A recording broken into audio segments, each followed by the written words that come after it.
أعوذ بالله من الشيطان الرجيم بسم الله الرحمن الرحيم مولاي صل وسلم دائما ابدا على حبیبک خیر الخلق کلہم۔ محترم خواتین و حضرات، حضرت امام بخاری رحمۃ اللہ علیہ کی بخاری شریف کی حدیث نمبر 104 آپ کے سامنے بیان کرنے کی سعادت حاصل ہو رہی ہے۔ حضرت امام بخاری رحمۃ اللہ علیہ روایت کرتے ہیں، ہمیں عبداللہ بن یوسف نے حدیث بیان کی، انہوں نے کہا مجھے لیث نے حدیث بیان کی، انہوں نے کہا مجھے سعید نے حدیث بیان کی، اور ان کو ابو شریح نے، انہوں نے عمر ابن سعید سے اس وقت کہا کہ جب وہ مکہ المکرمہ کی طرف لشکر بھیج رہا تھا، اے امیر میں آپ سے ایک حدیث بیان کرتا ہوں جس کو کل نبی کریم صلی اللہ تعالی علیہ وآلہ وسلم نے فتح مکہ کے دن کھڑے ہو کر فرمایا تھا۔ اس حدیث کو میرے دونوں کانوں نے سنا اور میرے دل نے اس کو یاد کیا، اس کو یاد رکھا، اور جس وقت آپ صلی اللہ علیہ وسلم نے وہ حدیث فرمائی، میری دونوں آنکھوں نے آپ کو دیکھا۔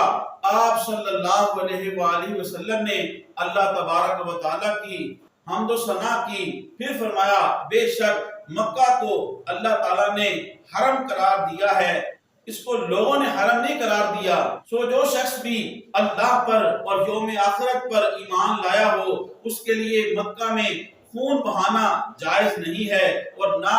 مکہ کے درخت کو کاٹنا جائز ہے۔ بس اگر کوئی شخص مکہ المکرمہ میں رسول اللہ صلی اللہ علیہ وسلم کے قتال کرنے سے قتال کی رخصت پر استدلال کرے تو اس سے کہو بے شک اللہ نے اپنے رسول کو اجازت دی تھی اور تمہیں اجازت نہیں دی ہے، اور مجھے اس میں صرف دن کی ایک ساتھ میں اجازت دی تھی، آج اس کی حرمت پھر لوٹ آئی ہے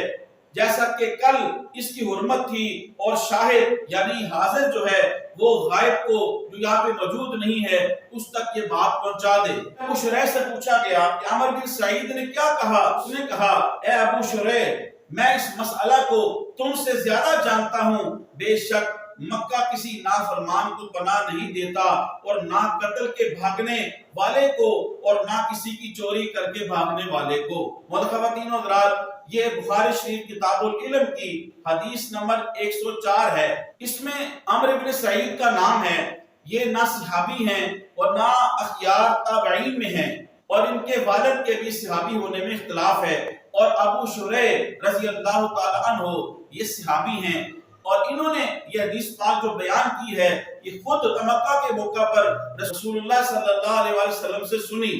اصل میں عمر بن سعید یزید کے کہنے پہ مکہ المکرمہ کی طرف ایک لشکر بھیج رہا تھا تاکہ وہاں پہ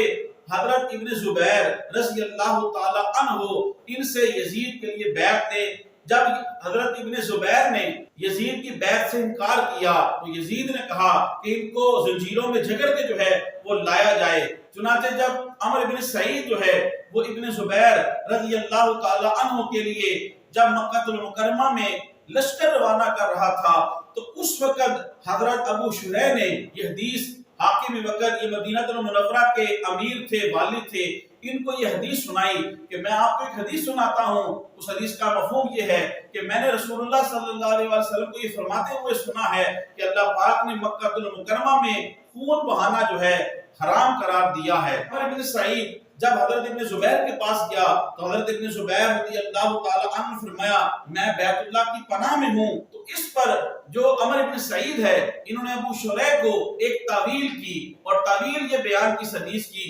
فرمایا کہ میں تم سے یہ زیادہ جانتا ہوں لیکن مکہ المکرمہ کی حرمت جو ہے یہ اس کے لیے نہیں ہے جو کوئی نافرمان ہے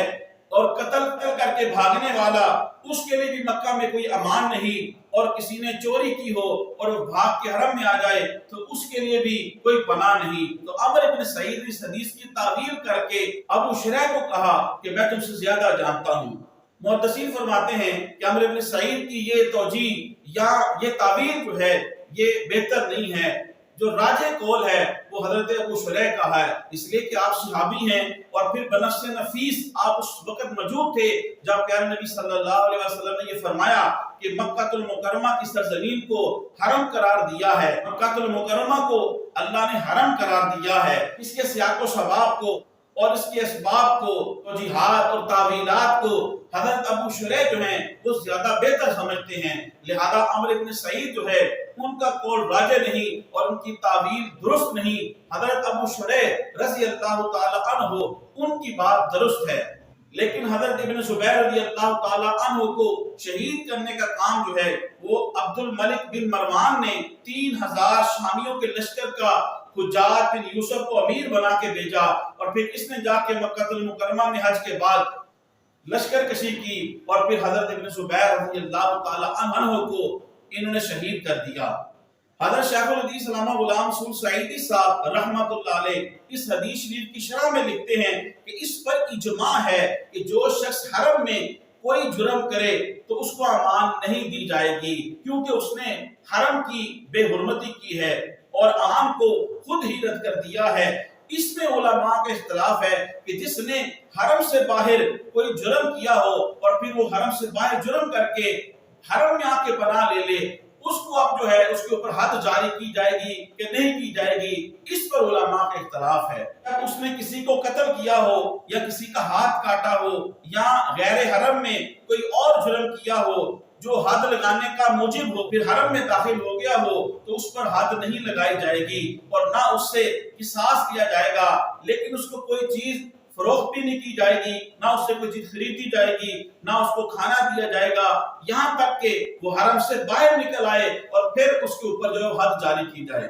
اور اگر اس نے حرم کے اندر کوئی جرم کیا ہے تو اس کو سزا دی جائے گی۔ امام احمد بن حنبل اور امام صاحب فرماتے ہیں اگر اس کا جرم قتل سے کم ہو تو پھر اس کے اوپر حد جاری کی جائے گی۔ حضرت امام مالک رحمۃ اللہ علیہ اور حضرت امام شافعی رحمۃ اللہ علیہ وہ فرماتے ہیں کہ خواہ اس نے قتل کیا ہو یا قتل سے کم جرم کیا ہو، تمام صورتوں میں اس پر حرم میں حد قائم کی جائے گی۔ اور ان کی دلیل یہ ہے کہ رسول اللہ صلی اللہ علیہ وآلہ وسلم نے